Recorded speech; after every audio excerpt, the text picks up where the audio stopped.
పొదులూరి Sudarshan Reddy, united electricity employees union రాష్ట్ర ప్రధాన కార్యదర్శి.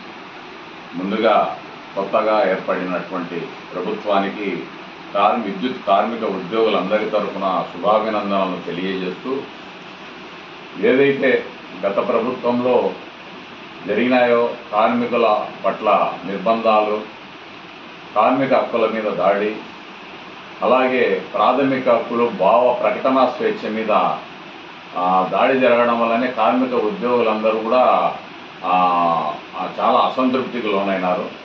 గత ప్రభుత్వం చేసినటువంటి తప్పులను ఇప్పటి ప్రభుత్వం చేయకుండా కార్మిక ఉద్యోగులందరినీ హక్కున చేర్చుకొని వారి సమస్యలు పరిష్కరించాలని కోరుకుంటున్నాం. ముఖ్యంగా వైండ్యం కార్మికులు అనేక సమస్యలు ఉన్నాయి. అలాగే కన్వర్షన్కు సంబంధించినటువంటి గతంలో ఏపీఎస్సీబీ రూల్స్ చాలా మార్చడం జరిగింది. దానివల్ల అనేక మంది విద్యుత్ ఉద్యోగులకు కూడా ఇబ్బందులు కలిగినాయి. ఎగ్జాంపుల్ చెప్పాలంటే గతంలో కంపాషనేట్ అపాయింట్మెంట్ ఇంటర్ క్వాలిఫికేషన్తో ఇచ్చి టైం ఇచ్చేవాళ్ళు.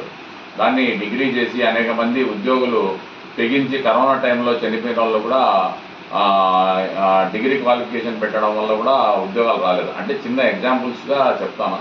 అలాగే కాంట్రాక్టు కార్మికులకు సంబంధించినటువంటి అనేక సమస్యలు ఈ రాష్ట్రంలో ఉన్నాయి. కొంతమందికి డిఫరెంట్ ఒక్కొక్క కాంట్రాక్టు కార్మికుల మధ్య వేతన వ్యత్యాసాలు సవరించాల్సినటువంటి అవసరం ఉంది.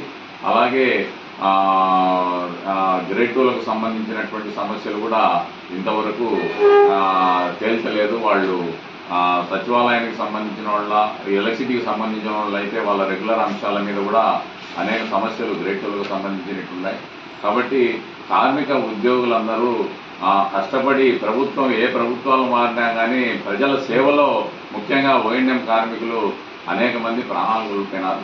కాబట్టి సామాన్య ఉద్యోగుల విషయంలో ఒక మంచి వాతావరణంలో ఒక రాజకీయపరమైనటువంటి అంశాలతో చూడకుండా అందరినీ సమస్యలను పరిష్కరించే దిశగా ప్రభుత్వం ముందుకు పోవాలని, దానికి విద్యుత్ ఉద్యోగులుగా మేమందరం కూడా సహకరిస్తామని, అవి పరిష్కరించే దిశగా చర్చలు చేసి ఆ పరిష్కార దిశగా కార్మిక ఉద్యోగులందరికీ న్యాయం చేయాల్సిందిగా కోరుతున్నాం.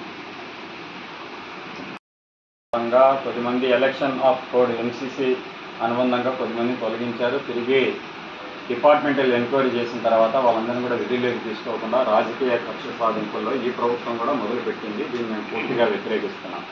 అలాంటి చేస్తే గత ప్రభుత్వానికి ఈ ప్రభుత్వానికి ఏం తేడా ఉండదు. ప్రజా పరిపాలన అని చెప్తున్నారు. అటువంటి ప్రజా పరిపాలనలో ఉద్యోగులు కూడా న్యాయం చేయాల్సిన అవసరం ఉంది. గత ప్రభుత్వంలో నిజంగానే ఉద్యోగులకు అన్యాయం చేసిన అంశాలు చాలా ఉన్నాయి. దాని మీద అన్యాయం చేసిన వ్యక్తుల మీద చూడండి. గతంలో ఆర్టీపీలో ఒక 40 మందికి పక్కా థర్మల్ పవర్ స్టేషన్ తీసుకొచ్చి ప్రమోషన్ ఇచ్చి వాళ్ళందరూ కూడా పర్మనెంట్ చేయడం జరిగింది. ఈ జిల్లాలో అనేక మంది ఏళ్ళ తరబడి ఉన్నా కూడా వాళ్ళందరికీ కూడా చేయకుండా వైఎస్ జగన్ అనుబంధంగా ఉన్న వారందరినీ కూడా ప్రమోషన్ ఇచ్చి పర్మనెంట్ చేయడం జరిగింది. ఇటువంటి విషయాలపైన విచారణ జరిపిస్తే మేము కూడా సహకరిస్తాం.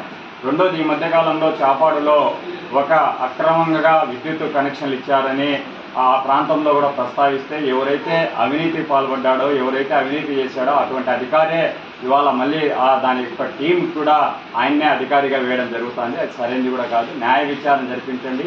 ఉద్యోగుల మీద, చిరుద్యోగుల మీద కక్ష సాధింపులు మానుకోండి. పెద్ద తిమింగళాలకు మీరు ఓల వేస్తారా, మరొకటి వేసి పట్టుకొని వాళ్ళని శిక్షించండి తప్ప ఆ పేరుతో చిరు ఉద్యోగులను బలి చేస్తే యూనియన్గా మేము గమ్మునున్నాం.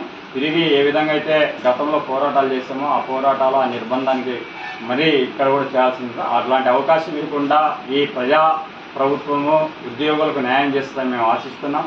ఏదైతే గతంలో ఇచ్చిన హామీలు ఉన్నాయో అవన్నీ కూడా ఆ ప్రభుత్వానికి వ్యతిరేకంగా ఆందోళన చేసే క్రమంలో వీరు కూడా వచ్చి మద్దతు పలికి అన్నీ కూడా ఆందోళన చేయడం, ఇంక మద్దతుగా పలకడం జరిగింది. అటువంటివన్నీ కూడా చేయాలి. అట్లాగే ఆ ప్రభుత్వంలో విద్యుత్ సంస్థకు నష్టం చేసి తీసుకొచ్చిన విధానాలపైన న్యాయ విచారణ జరిపించాలని మేము కోరుతున్నాం.